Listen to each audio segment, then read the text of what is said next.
السلام علیکم ورحمۃ اللہ وبرکاتہ۔ اشہد ان لا الہ الا اللہ وحدہ لا شریک لہ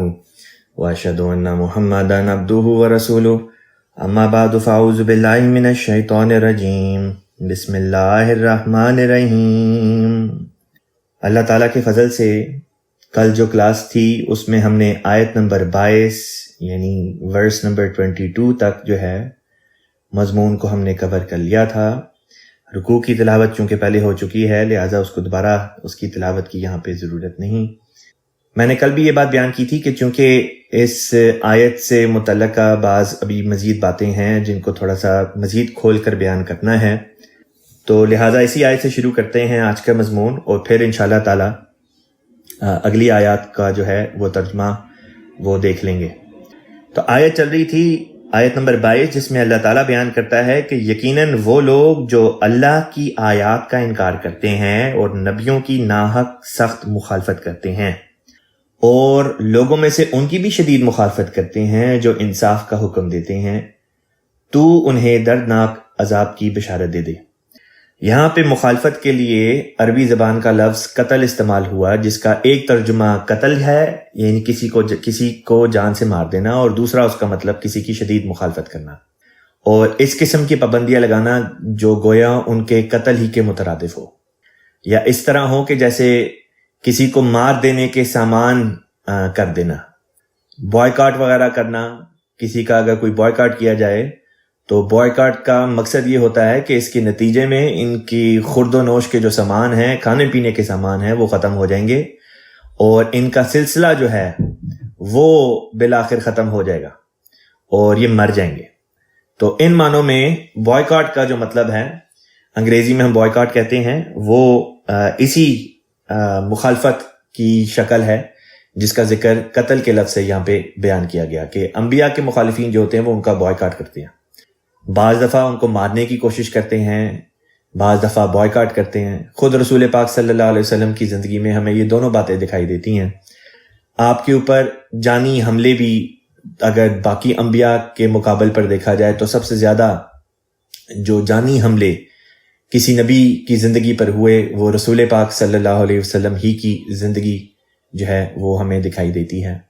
پھر یہ کہ آپ صلی اللہ علیہ وسلم کا بوائیکاٹ بھی ہوا۔ ایک بوائیکاٹ تو وہ ہے جو شعب ابی طالب میں ہوا، جو 2.5-3 سال کا ایک لمبا عرصہ بیان کیا جاتا ہے،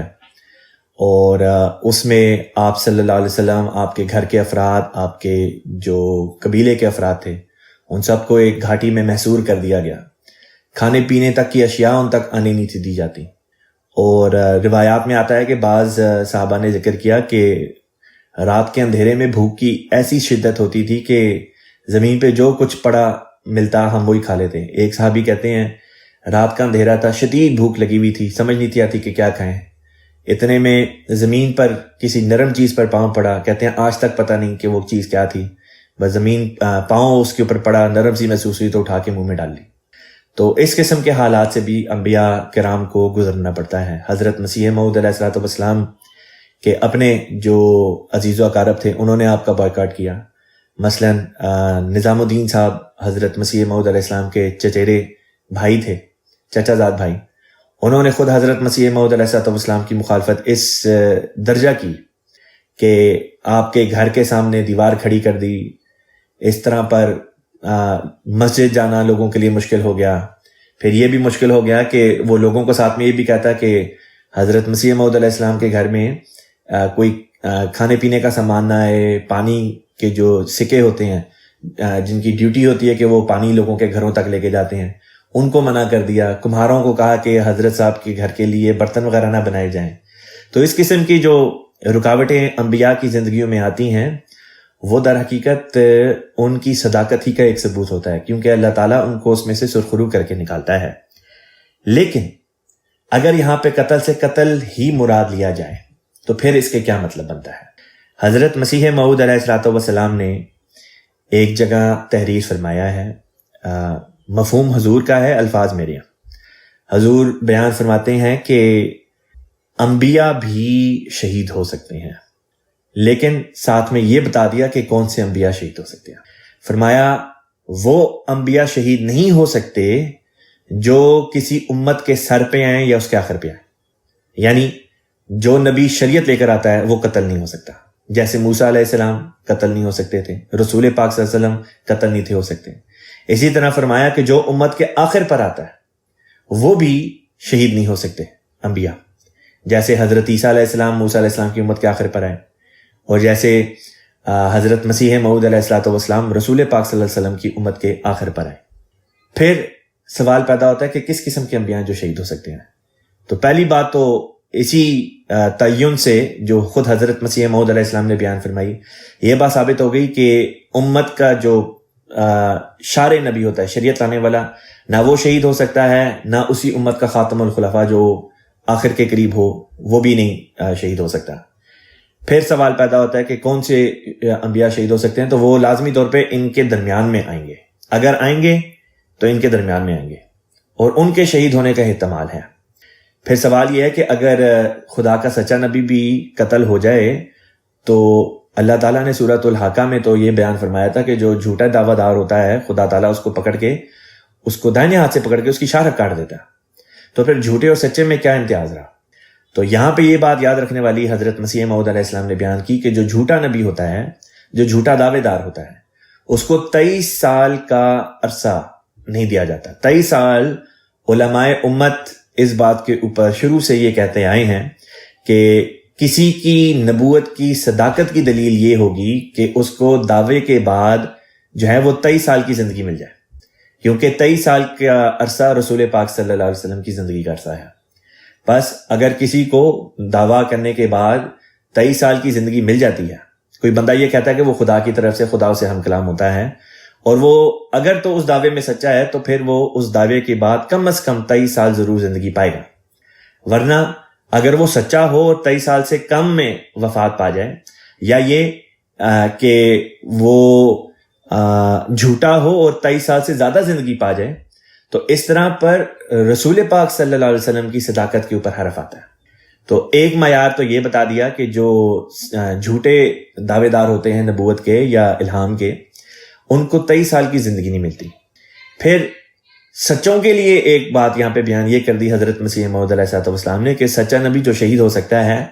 وہ شہید ہوگا تب اگر وہ اپنا مشن کمپلیٹ کر چکا ہو. مثلا اگر ایک نبی کو اللہ تعالیٰ نے کسی خاص مقصد کے لیے مبعوث فرمایا، وہ نبی اپنے بعثت کے مقصد کو پورا کر دے، جو بھی اس کا مقصد تھا، جب اللہ تعالیٰ کی نظر میں اس نے اس مقصد کو پورا کر دیا، تب اس کے بعد اگر اللہ تعالیٰ چاہے اس نبی کو یہ اعزاز بھی دینا چاہے کہ وہ شہید بھی ہو جائے تو اس میں کوئی حرج نہیں. یہ مختصر طور پہ خلاصہ ہے ان تمام امور کا جن کا ذکر اللہ تعالیٰ نے اس آیت میں کیا ہے، اور یہ باتیں ذہن میں رکھنے والی ہیں. حضرت یحییٰ علیہ السلام خدا تعالیٰ کے ایک پاک پیغمبر گزرے ہیں، ایک نبی گزرے ہیں، موسیٰ علیہ السلام کی امت میں گزرے ہیں. عیسیٰ علیہ السلام کے یہ خالہ زاد بھائی بھی تھے، کزن تھے، اور اسی طرح پر یہ عیسیٰ علیہ السلام سے پہلے نبی ہوئے. اور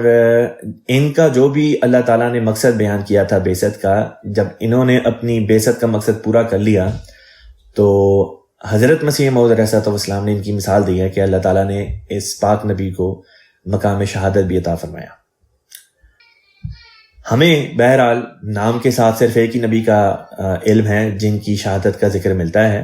لیکن اللہ تعالیٰ نے جمع کا صیغہ استعمال فرمایا کہ انبیاء کو قتل کیا. تو عین ممکن ہے کہ 3 یا 3 سے زیادہ انبیاء ہوں جن کو واقعتاً شہادت کا رتبہ اللہ تعالیٰ نے عطا فرمایا ہو، لیکن چونکہ ہمیں نام نہیں بتایا لہذا ہمیں ان کا پتہ نہیں. حضرت یحییٰ کے احوال چونکہ کسی حد تک موجود ہیں، لہذا وہاں سے یہ حضرت مسیح موعود علیہ السلام نے استنباط کیا ہے کہ یحییٰ علیہ السلام جو تھے ان کو اللہ تعالیٰ نے مقام شہادت عطا فرمایا تھا. اب یہاں سے آگے مضمون کو لے کے چلتے ہیں. اللہ تعالیٰ بیان فرماتا ہے اولئک وہ لوگ، یا یہ لوگ، الذین وہ لوگ، اولئک الذین یہی تو وہ لوگ ہیں، حبیطت ضائع ہو گئے. حبت کا مطلب ہوتا ہے ضائع ہو جانا، حبیطت ضائع ہو گئی، اعمالہم ان کے اعمال، اعمال کا لفظ اپنی ذات کے اندر مؤنث ہے، اسی لیے فیمیل مؤنث کا صیغہ اللہ تعالیٰ نے استعمال فرمایا۔ مذکر ہوتا حبیتا، مؤنث ہے حبیتت، تو حبیتت جو اللہ تعالیٰ نے استعمال فرمایا یہ اعمال کی وجہ سے ہے، اور اعمال جو ہے یہ در حقیقت فیمیل لفظ ہے، مؤنث لفظ ہے۔ فرمایا اولئک الذین، یہی وہ لوگ ہیں، حبیتت اعمالہم، ضائع ہو گئے ان کے اعمال، فی الدنیا، اس دنیا میں، والآخرہ، اور آخرت میں بھی، وما لہم، اور نہیں ہے ان کے لیے، من ناصرین، مددگاروں میں سے کوئی، یعنی ان کا کوئی مددگار نہیں ہوگا۔ اب اگلی آیت جو ہے اس میں اللہ تعالیٰ بیان فرماتا ہے، الم ترا، کیا تو نے نہیں دیکھا، الم کیا نہیں، ترا تو نے دیکھا، الی الذین، ان لوگوں کی طرف یا ان کی طرف، اوتو، وہ دیے گئے یا جو دیے گئے، نصیباً، نصیب کہتے ہیں حصے کو، من الکتابی، کتاب میں سے، یدعون، انہیں بلایا جاتا ہے، یدعونا ہوتا اگر یہ پہ زبر ہوتی اور عین کے اوپر پیش، یدعونا تو اس کا مطلب ہوتا وہ بلاتے ہیں، یہ لفظ ہے یدعونا، یدعونا کا مطلب ہوتا ہے انہیں بلایا جاتا ہے، الی کتاب اللہ، خدا کی کتاب کی طرف، کس لیے بلایا جاتا ہے، لیحکما، لی، تاکہ، یحکما، وہ فیصلہ کر دے، بینہم، ان کے درمیان، کون فیصلہ کر دے، کتاب اللہ فیصلہ کر دے ان کے درمیان، ثم، پھر، یتولا، یتولا کہتے ہیں وہ پھر جاتا ہے، فریقم، ایک فریق، منہم، ان میں سے، ایک گروہ ان میں سے، یا ایک فریق، ایک پارٹی ان میں سے پھر جاتی ہے، وہم موردون، اور وہ تو اعراض کرنے والوں میں سے ہیں، یعنی کہ منہ پھیر کے دوسری طرف ہو جانے والوں میں سے ہیں۔ اب یہ آیت جو ہے، یہ آیت آج کل کے جو مسلمان علماء اور عوام الناس ہیں، غیر احمدی مسلمان اور غیر احمدی علماء، یہ ان کے اوپر بھی چسپاں ہوتی ہے۔ یہ اس طرح پر چسپاں ہوتی ہے کہ اس آیت میں اللہ تعالیٰ بیان کرتا ہے کہ وہ لوگ جن کو کتاب دی گئی، مسلمانوں کو بھی کتاب اللہ تعالیٰ نے دی جو کہ قرآن پاک ہے، پھر اللہ تعالیٰ فرماتا ہے جب ان کو کتاب اللہ کی طرف بلایا جاتا ہے، جب ان کو کہا جاتا ہے کہ خدا تعالیٰ کے پاک کلام کی طرف آؤ، قرآن پاک کی طرف آؤ، لیحکم بینہم، تاکہ اس کے ذریعے سے فیصلہ ہو ہمارے تمہارے درمیان، ان کا رویہ کیا ہوتا ہے، ثم یتولی فریق منہم، تو یہ پھر جاتے ہیں، اس بات سے آتے نہیں قرآن کی طرف۔ یہ بات خود ذاتی طور پہ میں نے بھی اور آپ میں سے بھی بہتوں نے یہ بات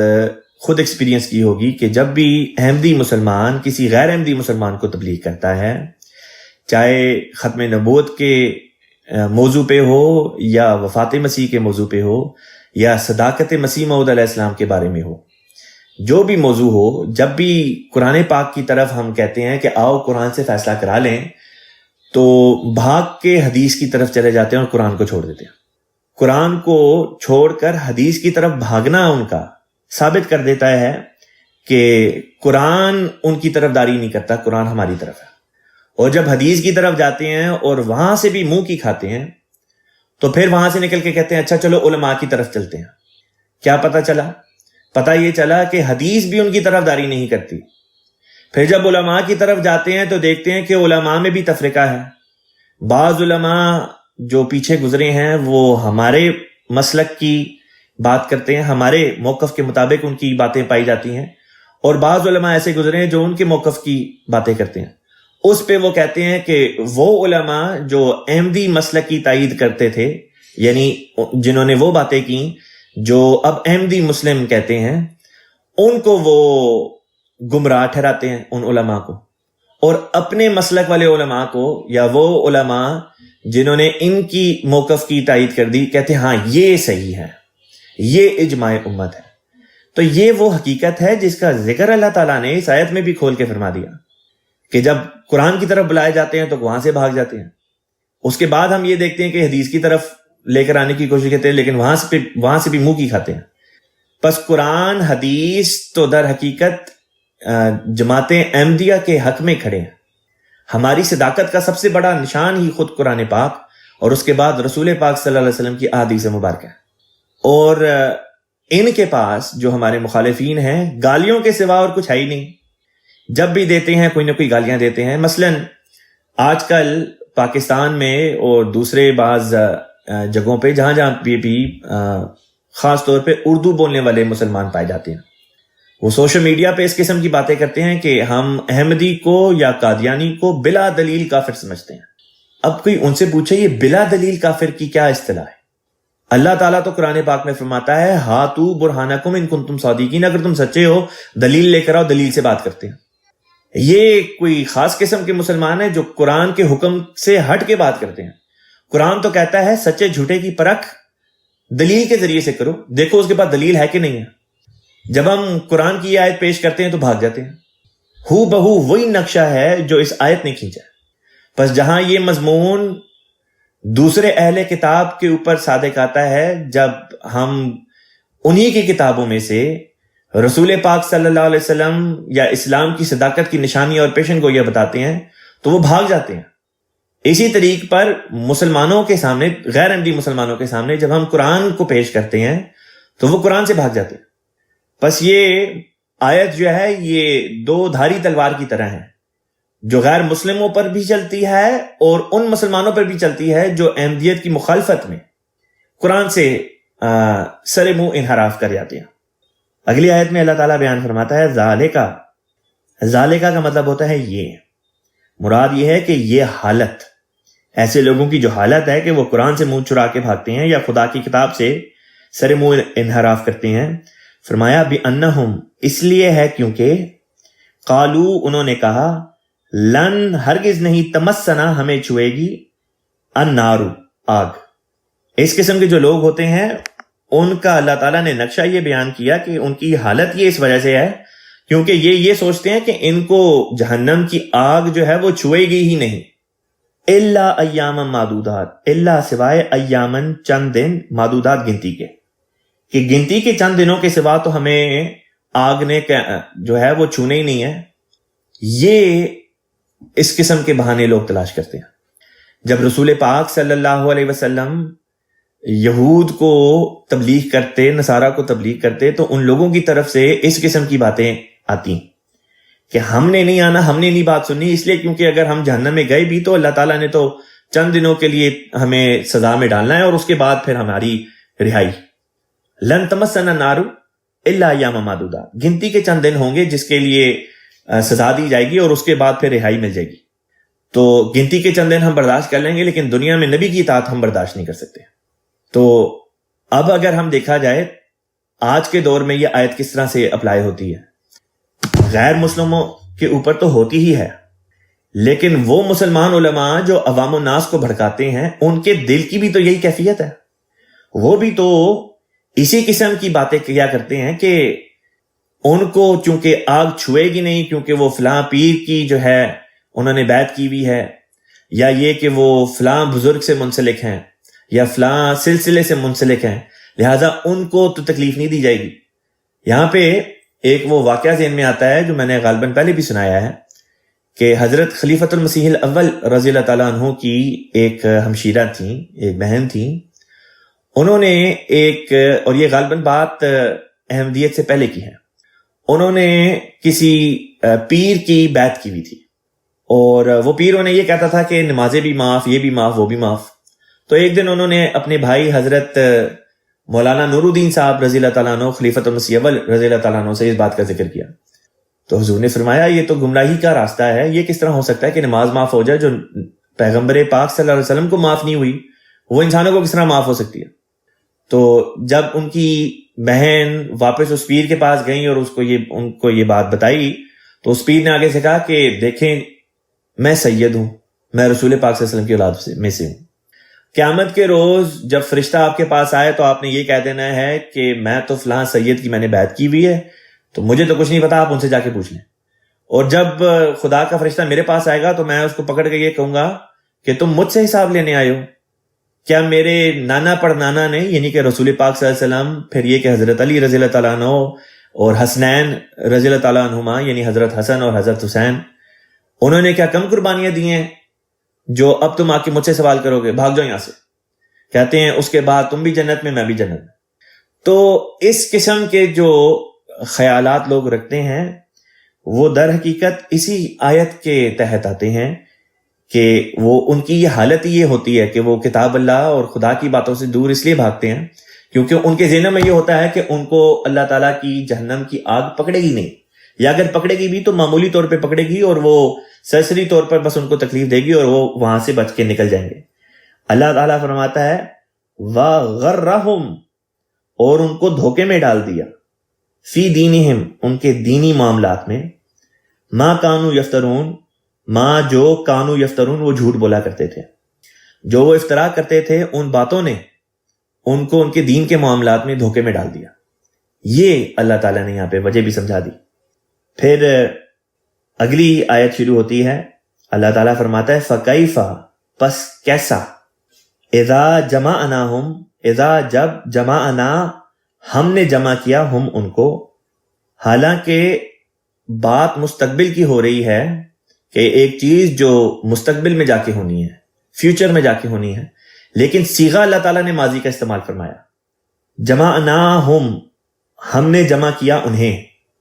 یہ ماضی کا صیغہ ہے جس کا مطلب ہوتا ہے کہ ماضی میں یہ کام ہو چکا ہے، لیکن ذکر اللہ تعالیٰ روز آخرت کا کر ہے۔ اس کی کیا وجہ ہے؟ اس کی وجہ یہ ہے کہ عربی زبان کا ایک خاص طور پہ قرآن پاک میں اللہ تعالیٰ نے ایک بڑا خوبصورت انداز اپنایا کہ کوئی بات جو یقینی ہو، قطعی ہو کہ یہ ہو کر رہے گی اور اس کو ہونے سے کوئی روک نہیں سکتا، تو گو کہ وہ بات ابھی ہوئی نہیں ہوتی لیکن اس کے لیے ماضی کا صیغہ استعمال کر لیا جاتا ہے کہ گویا یہ اسی طرح ہی ہے کہ جیسے یہ ہو چکی ہے۔ یہاں پہ ذکر قیامت کا کیا جا رہا ہے اور ماضی کے صیغے کے ساتھ کیا جا رہا ہے، لیکن ہے فیوچر کا ایک واقعہ جو ہونا ہے۔ بس مراد یہ تھی کہ روز آخرت تو آنی ہی آنی ہے، یہ تو ایک قطعی بات ہے، یقینی بات ہے، گویا اس طرح ہے کہ جیسے آلریڈی آ چکی ہے، اس لیے یہاں پہ ماضی کا صیغہ استعمال ہوا۔ اس آیت سے ایک اور عقدہ ہمارا حل ہو گیا۔ قرآن پاک میں ایک آیت ہے سورہ المائدہ کی آیت نمبر 117۔ وہ آیت شروع اس طرح سے ہوتی ہے کہ اللہ تعالیٰ فرماتا ہے وَإِذْ قَالَ اللَّهُ يَا عِيسَىٰ، نہیں یہاں سے نہیں ہے، وہ آیت شروع ہوتی ہے، میں آپ کو پڑھ کے سنا دیتا ہوں۔ اللہ تعالیٰ بیان فرماتا ہے وَإِذْ قَالَ اللَّهُ يَا عِيسَىٰ، یا عیسیٰ ابن مریم اَأَنْتَ قُلْتَ لِلنَّاسِ اتَّخِذُونِي وَأُمِّيَ إِلَٰهَيْنِ مِن دُونِ اللَّهِ، اور جب اللہ نے کہا اے عیسیٰ مریم کے بیٹے، کیا تو نے کہا تھا لوگوں کو اتخذونی کہ مجھے پکڑ لو، و امی اور میری ماں کو، یا مجھے بنا لو اور میری ماں کو بھی بنا لو، الہینی دو معبودوں کی طرح، من دون اللہ اللہ کے علاوہ، یعنی کہ اللہ تعالیٰ عیسیٰ علیہ السلام سے یہ پوچھے گا کہ کیا آپ نے یہ کہا تھا کہ آپ کو اور آپ کی والدہ کو لوگ خدا بنا لیں؟ یہ آیت اور اس کی اگلی آیت اور اس سے اگلی آیت اگر آپ پڑھیں، یہ 2-3 آیتیں جو ہیں، تو یہ مضمون آپ کے سامنے آتا ہے کہ یہ در حقیقت باتیں قیامت کے روز ہوں گی، اور اللہ تعالیٰ نے ان کو ماضی کے صیغے کے ساتھ اس لیے بیان فرمایا ہے کیونکہ یہ اتنی قطعی اور یقینی بات ہے کہ گویا اس طرح کے جیسے ہو چکی ہے۔ خود اللہ تعالیٰ نے انہی آیات کے آخر پر اس مضمون کو اس طرح بھی بیان کیا کہ یہ باتیں جو ہیں یہ خاص طور پر اللہ تعالیٰ نے بیان کیا کہ یہ قیامت کے ساتھ منسلک ہیں۔ مثلا یہ اللہ تعالیٰ نے خود یہاں پہ بیان فرما دیا قال اللہ ھذا یوم ینفع الصادقین صدقہم، کہ یہ وہ دن ہے جس میں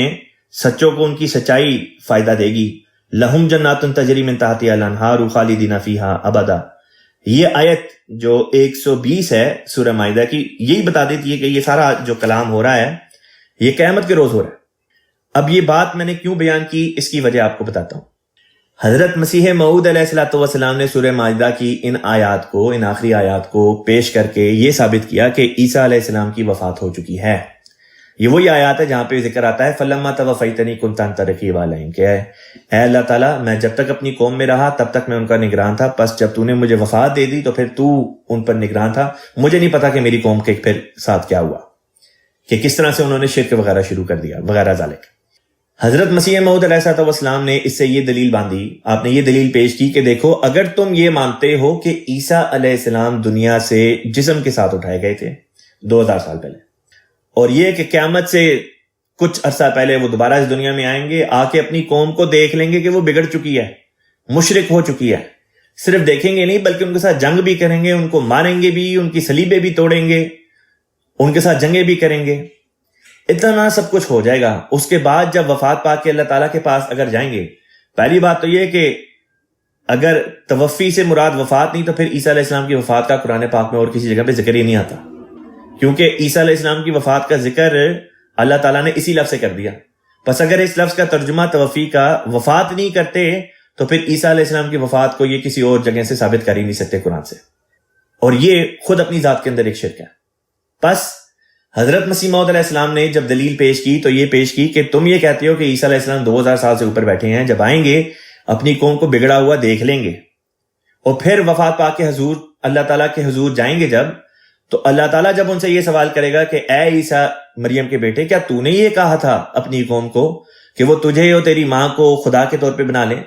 عیسیٰ علیہ السلام آگے سے کیا جواب دیں گے؟ فلما توفیتنی کنت انت رقیب علیہم, جب تک میں ان میں تھا تب تک تو سب بات ٹھیک تھی, لیکن جب تو نے وفات دے دی پھر مجھے نہیں پتا میری قوم نے کیا کیا. حالانکہ خود دیکھ کر آ چکے ہوں گے کہ ان کی قوم میں کیا کیا بگاڑ پیدا ہو چکا ہے, ان کے ساتھ جنگ بھی کر چکے ہوں گے بقول مسلمانوں کے جو عام عقیدہ ہے. بس اس طرح پر نعوذ باللہ وہ تو خدا تعالیٰ کے حضور ایک غلط گوئی والی بات بن جاتی ہے کہ ایک جھوٹی بات کرنے والے ہوں گے نعوذ باللہ من ذالک, اور نبی جھوٹ نہیں بولا کرتے. پس لازمی طور پہ ماننا پڑے گا کہ یہ علم کلام, یہ جو کلام چل رہا ہے. اچھا, جب یہ دلیل حضرت صاحب نے پیش کی, حضرت مسیح موعود علیہ السلام نے, یا اب بھی جب ہم پیش کرتے ہیں, تو غیر احمدی آگے سے کہتے ہیں کہ بات یہ ہے کہ یہ کلام تو در حقیقت آلریڈی ماضی میں ہو چکا ہے. وہ کہتے ہیں دیکھو ماضی کا صیغہ اللہ تعالیٰ نے استعمال کیا نا, تو یہ تو اللہ تعالیٰ نے جب عیسیٰ علیہ السلام کو آسمان پہ اٹھایا تھا تو اسی وقت اللہ تعالیٰ نے ان سے یہ پوچھ لیا. یہ واپس زمین پر آنے کے بعد پھر لوگوں کے ساتھ جنگ کرنے کے بعد, اپنی قوم کی حالت دیکھ لینے کے بعد, پھر وفات پانے کے بعد یوم آخرت پہ اٹھنے والا واقعہ نہیں ہے. وہ کہتے ہیں یہ تو بات جب عیسیٰ علیہ السلام کو اللہ تعالیٰ نے 2000 سال پہلے آسمان پر بلایا تھا تو اسی وقت اللہ تعالیٰ نے پوچھ لیا تھا. حالانکہ عیسیٰ علیہ السلام کو جب اٹھایا تو اس وقت تو ان کی قوم نہیں تھی بگڑی, قوم تو کافی عرصے بعد جا کے بگڑی. پس یہ دلیل جو یہ مسئلہ کریٹ ہوتا تھا کہ آیا یہ کلام عیسیٰ علیہ السلام کا اللہ تعالیٰ کے دربار میں ماضی میں ہو چکا ہے یا قیامت کے روز ہوگا, اس آیت سے کھل گیا کہ یہ جو آیت ہے جس میں اللہ فرماتا ہے اذا جمعناہم لیوم لا ریب فیہ,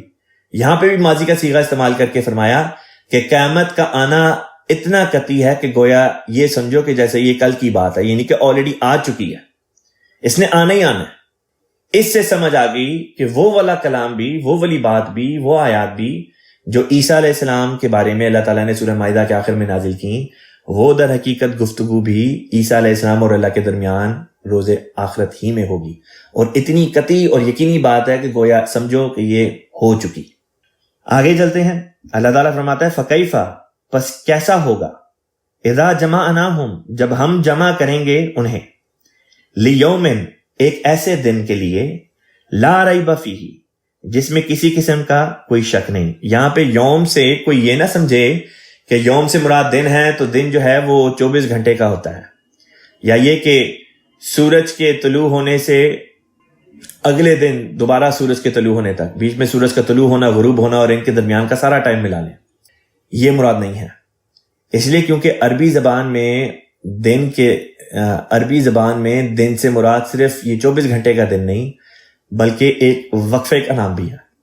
ایک عرصے کا نام بھی ہے, جو عرصہ ایک ہوتا ہے. اللہ تعالیٰ نے قرآن پاک کی بعض آیات سے بتایا کہ خدا کا ایک دن 50,000 سال کے برابر بھی ہوتا ہے, اور بعض جگہ پہ فرمایا کہ جو 50,000 سال ہیں اس کا ہر دن 1,000 سال کے برابر ہوگا. اس قسم کا بھی مضمون بیان کیا گیا قرآن کی مختلف آیات میں. پس پتہ چلا کہ ایک بہت بڑے عرصے کی طرف اللہ تعالیٰ نے نشاندہی کی ہے, اس لیے اس کو سورج اور رات اور دن کے ساتھ منسلک نہیں کرنا چاہیے, اور اس کو 24 گھنٹے والا دن نہیں سمجھنا چاہیے. فرمایا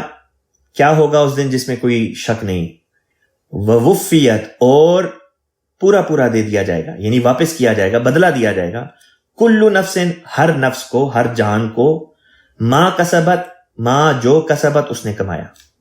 نفس جو ہے وہ بھی فیمیل ہے، مؤنث ہے، اسی لیے کسبت کا لفظ استعمال فرمایا، کسبا نہیں فرمایا۔ وہم اور وہ لا یظلمون ظلم نہیں کیے جائیں گے۔ حضور فرماتے ہیں پس کیا حال ہوگا ان کا جب انہیں ایک ایسے دن کے لیے اکٹھا کریں گے جس میں کوئی شک نہیں اور ہر جان کو اس کا پورا بدلہ دیا جائے گا جو اس نے کمایا، اور وہ کوئی ظلم نہیں کیے جائیں گے۔ حضرت خلیفۃ المسیح الرابع رحمہ اللہ تعالی نے اپنے درس القرآن میں یہ بات بیان فرمائی کہ وہ لوگ جن کو مالی تنگی کا سامنا ہوتا ہے،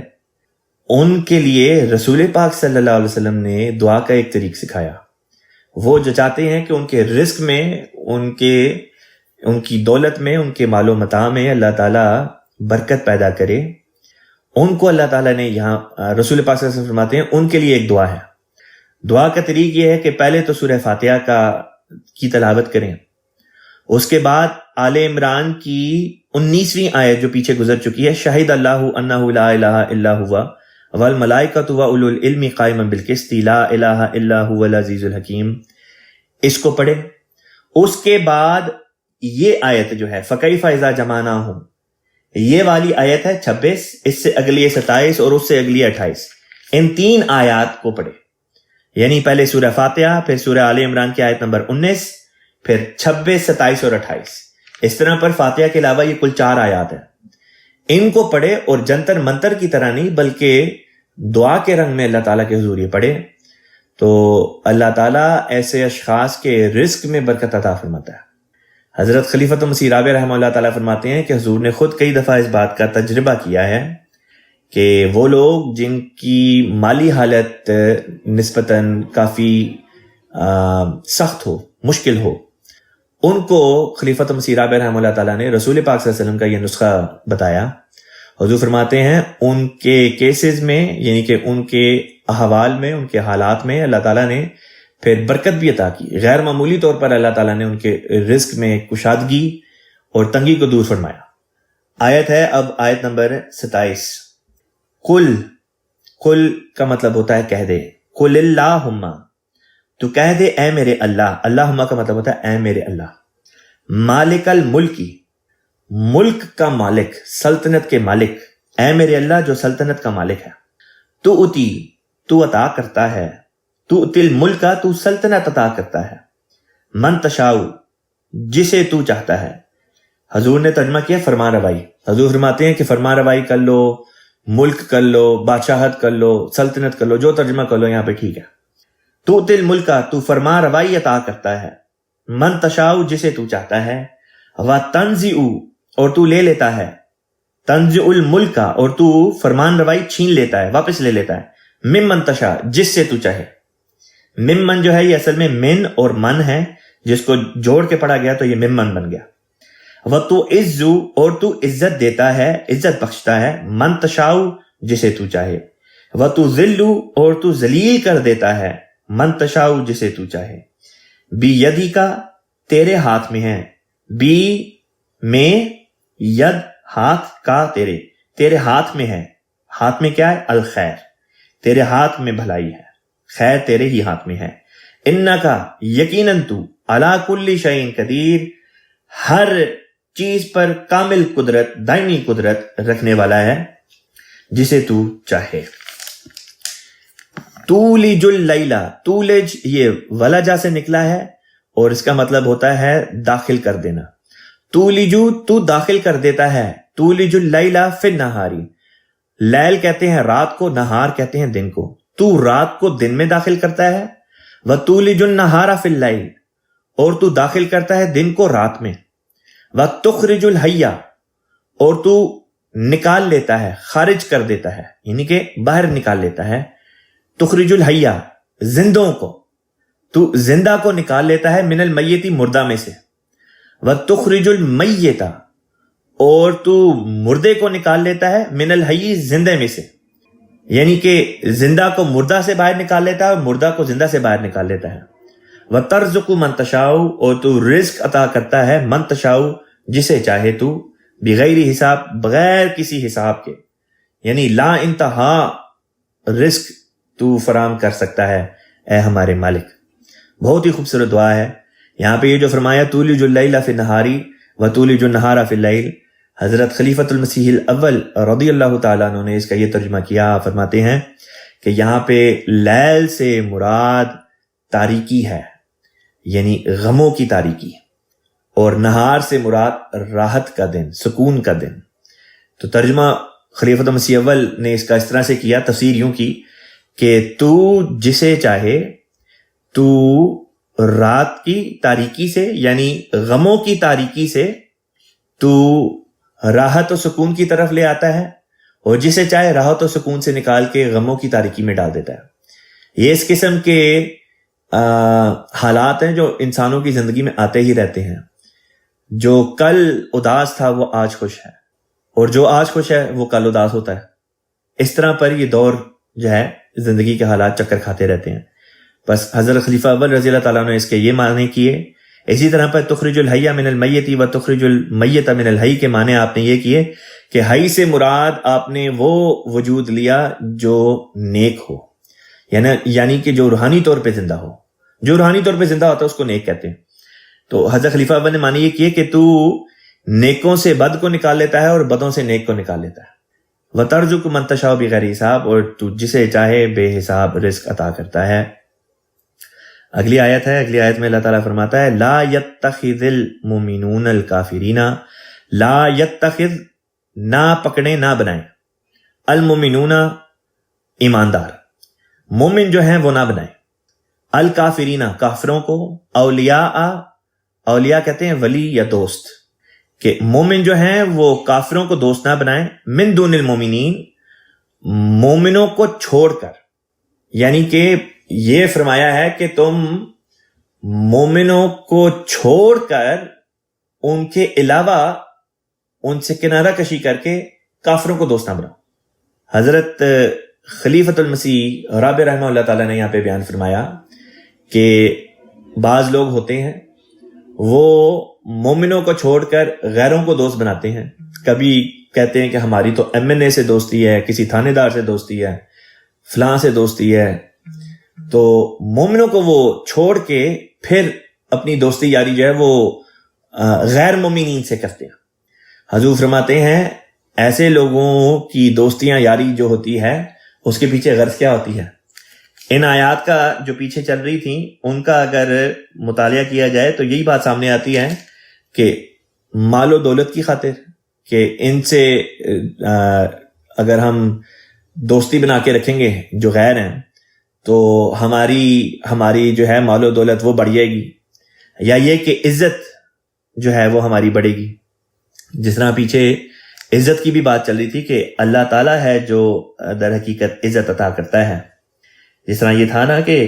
تؤتی الملک من تشاء وتنزع الملک ممن تشاء وتعز من تشاء وتذل من تشاء، کہ رزق بھی عطا کرنے والی ذات خدا کی ہے اور عزت بھی عطا کرنے والی ذات خدا کی ہے۔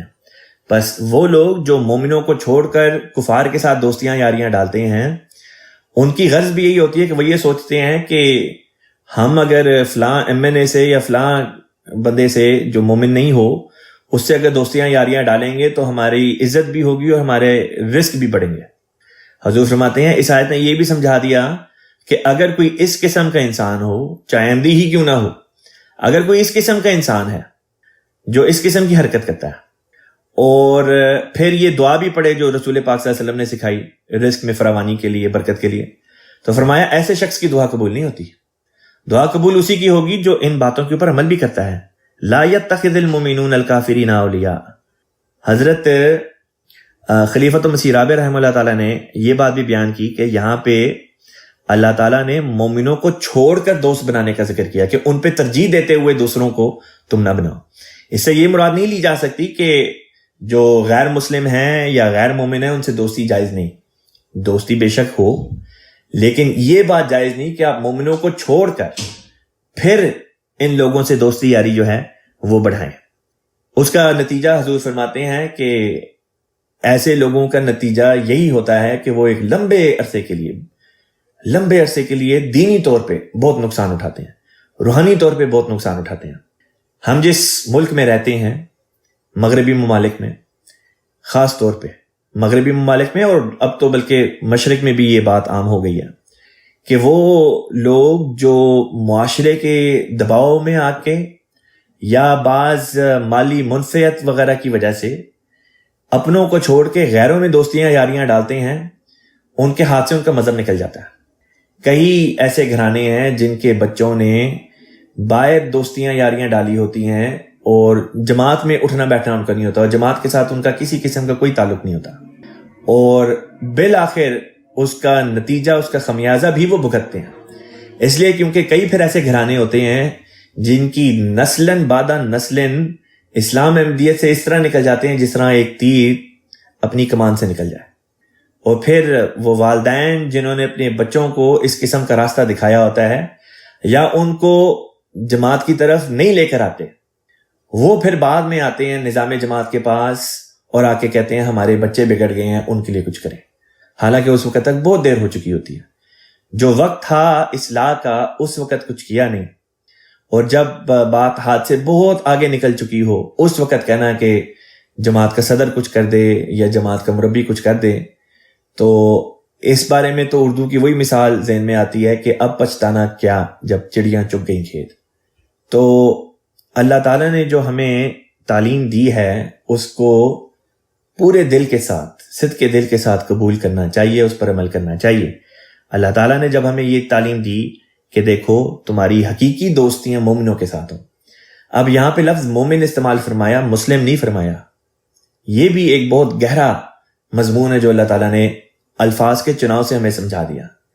کہ دوستی بھی ان کے ساتھ ہو جو ایمان والے ہیں۔ مسلمانوں میں سے بھی تو بڑے ہیں جو ایمان والے نہیں، مسلمانوں میں سے بھی تو بہت سے ایسے ہیں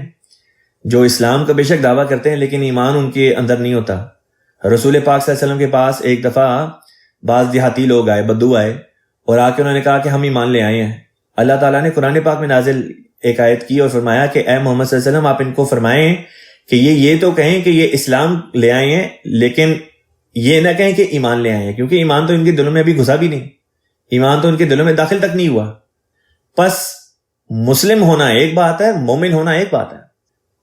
مومن کا درجہ مسلم کے درجے سے اوپر ہے۔ ایک انسان جو آج اسلام قبول کرتا ہے اور ایک انسان جو سالہ سال سے مسلمان ہے اور تہجد گزار ہے اور روزہ اور زکوٰۃ وغیرہ پر جو شریعت کے احکام ہیں ان پر پابندی کرتا ہے، صاحب الہام و کشوف ہے، یہ دونوں برابر کس طرح ہو سکتے ہیں؟ ہرگز نہیں ہو سکتے۔ بس یہی نقطہ ہے جس کے سمجھنے کی ضرورت ہے کہ مسلم کا درجہ نیچے ہے، مومن کا درجہ اس سے اوپر ہے۔ مومن مسلمان کا درجہ صرف مسلمان کے درجے سے بہرحال اوپر ہے، اور یہی نقطہ اللہ تعالیٰ نے ہمیں سمجھایا ہے کہ تمہاری دوستی یاری بھی ان کے ساتھ ہو جو ایمان والے ہیں۔ اس کی ایک پریکٹیکل اگزامپل آپ کو دیتا ہوں۔ حضرت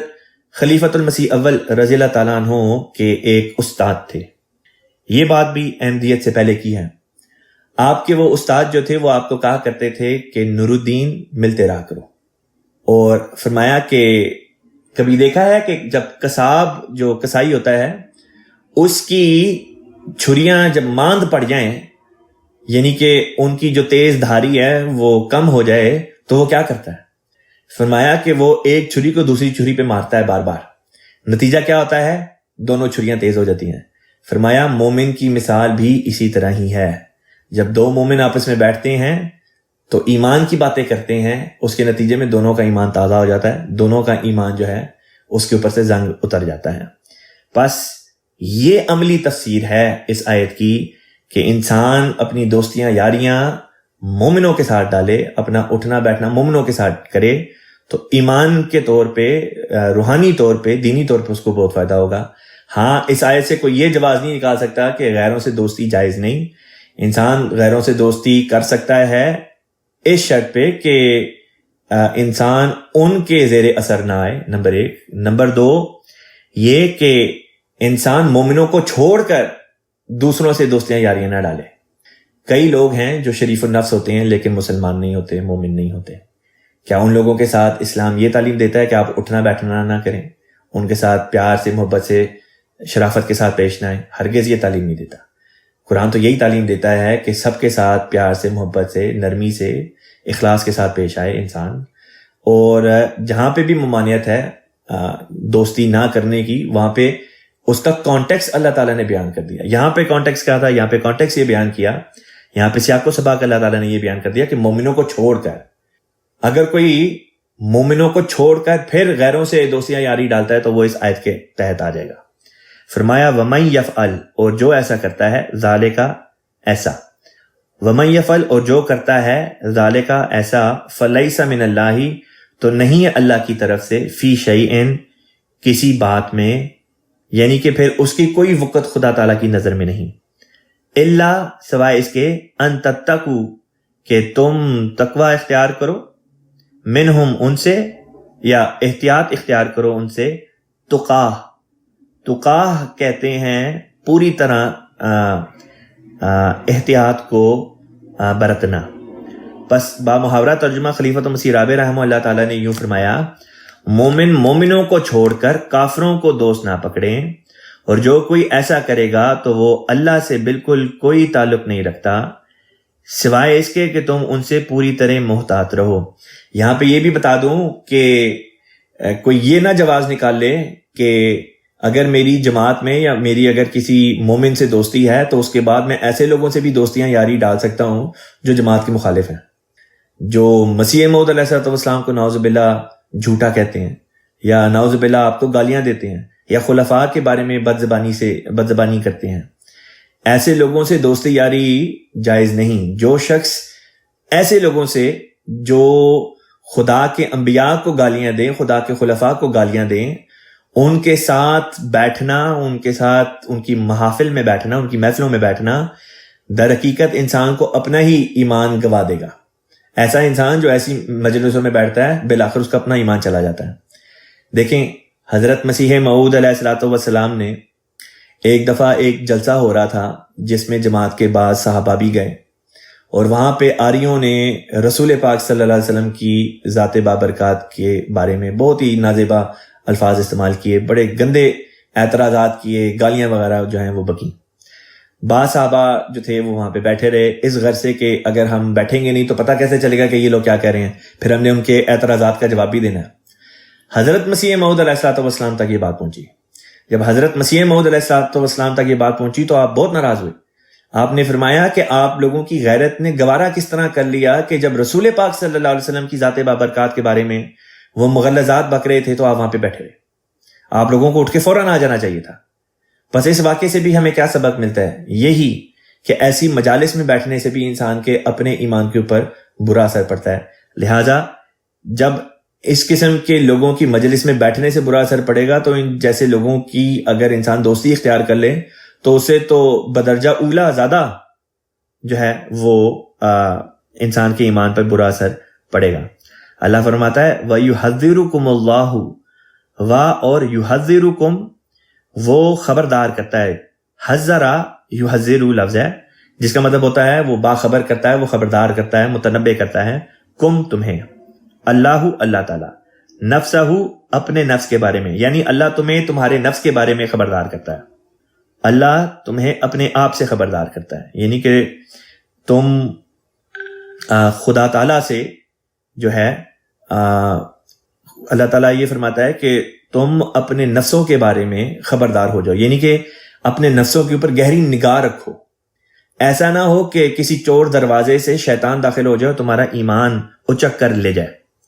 وَإِلَى اللَّهِ الْمَصِيرُ، اور اللہ ہی کی طرف ہے المصیر، لوٹ کر جانا. اگلی آیت ہے، اللہ تعالیٰ فرماتا ہے قُلْ إِن تُخْفُوا، قُلْ تو کہہ دے، إِن تُخْفُوا، اگر تم مخفی رکھو، مَا فِي صُدُورِكُمْ، جو تمہارے سینوں میں ہے، او تبدوہ، یا تم ظاہر کر دو اسے، یعلمہ اللہ، اللہ اسے جان لے گا، یا یہ کہ اللہ اسے جانتا ہے. وَيَعْلَمُ مَا فِي السَّمَاوَاتِ، اور وہ جانتا ہے ما فی السماوات، جو آسمانوں میں ہے، وما فی الارض، اور جو زمین میں ہے. واللہ، اور اللہ تعالیٰ، علی کل شیء قدیر، ہر چیز پر دائمی قدرت رکھتا ہے. یوم، دن، تجدو، پالے گا، کل نفس، ہر جان، یعنی کہ جس دن ہر جان پالے گی، ما عملت، ما جو عملت اس نے عمل کیا، من خیرن، نیکی میں سے. محدرہ، محدرہ جو ہے یہ حدرہ سے نکلا ہے، حدر کا مطلب ہوتا ہے سامنے، اور محدرہ اپنے سامنے۔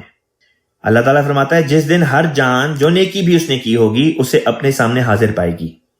ذہن میں رکھیں کہ یہ مضمون قیامت کا چل رہا ہے۔ وما عملت من سوء، اور جو بدی بھی اس نے کی ہوگی،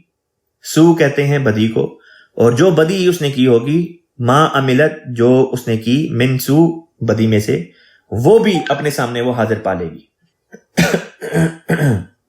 پھر فرمایا تودو، خواہش کرے گی، لو انا، یعنی ہر جان یا جو نفس ہوتا ہے وہ اس بات کی تمنا کرے گی، تودو لو انا، کاش کے، بینہا اس کے درمیان، و بینہو اور اس کے عمل کے درمیان، یعنی بدی کے درمیان، امدن فاصلہ ہو، بعیدہ بہت دور، بہت لمبا۔ حضور نے ترجمہ کیا ہے وہ تمنا کرے گی کہ کاش اس کے اور اس بدی کے درمیان بہت دور کا فاصلہ ہوتا۔ پھر اللہ تعالیٰ دوبارہ فرماتا ہے وَيُحَذِّرُكُمُ اللَّهُ نَفْسَهُ، اور اللہ تمہیں اپنے آپ سے خبردار کرتا ہے، اپنے نفسوں سے باخبر رہو۔ وَاللَّهُ، اور اللہ تعالیٰ، رؤوف کہتے ہیں بہت مہربانی سے پیش آنے والا، بالعباد اپنے بندوں سے۔ یہاں پہ یہ رکوع ختم ہوتا ہے۔ اب اگلے رکوع کو شروع کرتے ہیں۔ میں پہلے اس کی تلاوت کر دیتا ہوں۔ اعوذ باللہ من الشیطان الرجیم، قل ان کنتم تحبون اللہ فاتبعونی یحببکم اللہ ویغفر لکم ذنوبکم واللہ غفور الرحیم۔ قل اطیعوا اللہ والرسول فَإِن تَوَلَّوْا فَإِنَّ اللَّهَ لَا يُحِبُّ الْكَافِرِينَ۔ إِنَّ اللَّهَ اصْطَفَى آدَمَ وَنُوحًا وَآلَ إِبْرَاهِيمَ وَآلَ عِمْرَانَ عَلَى الْعَالَمِينَ ذُرِّيَّةً بَعْضُهَا مِن بَعْضٍ وَاللَّهُ سَمِيعٌ عَلِيمٌ۔ اذ قالت امرأة عمران رب انی نذرت لك ما في بطنی محررا فتقبل منی انك انت السمیع العلیم۔ فلما وضعتها قالت رب انی وضعتها انثى واللہ اعلم بما وضعت وليس الذکر كالانثى وانی سمیتها مریم وانی اعیذها بک وذریتها من الشیطان الرجیم۔ فتقبلها ربها بقبول حسن وانبتها نباتا حسنا وكفلها زكريا كلما دخل عليها زكريا المحراب وجد عندها رزقا قال يا مريم أنى لك هذا قالت هو من عند الله إن الله يرزق من يشاء إن الله يرزق من يشاء بغير حساب۔ هنالك دعا زكريا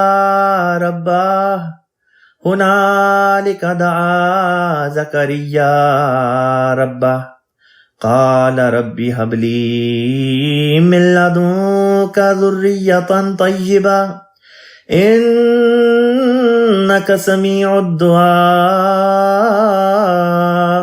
فنادته الملائكة وهو قائم يصلي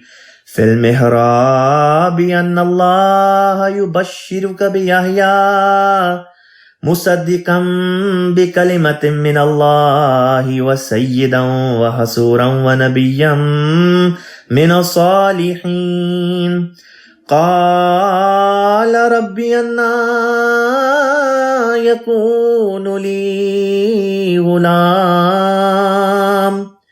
انا یکون لی غلام وقد بلغنی الکبر وامرأتی عاقر قال